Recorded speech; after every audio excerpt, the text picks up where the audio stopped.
So I was watching this PBS Frontline report about terrorist David Headley. He planned the 2009 Mumbai attacks that killed the Chabad wife and the rabbi and about 164 other people.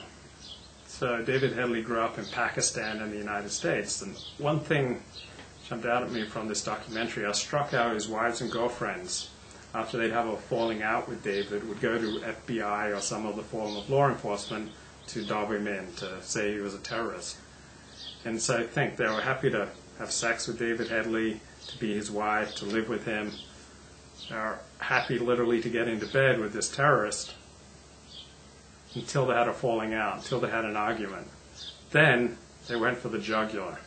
That's been my experience with several women, that if they feel scorned, they stop at nothing to destroy you. Like I've had a friend who, when he broke it up with a woman, she called his workplace and faxed and did everything that she could to try to destroy him, and he eventually just left the country.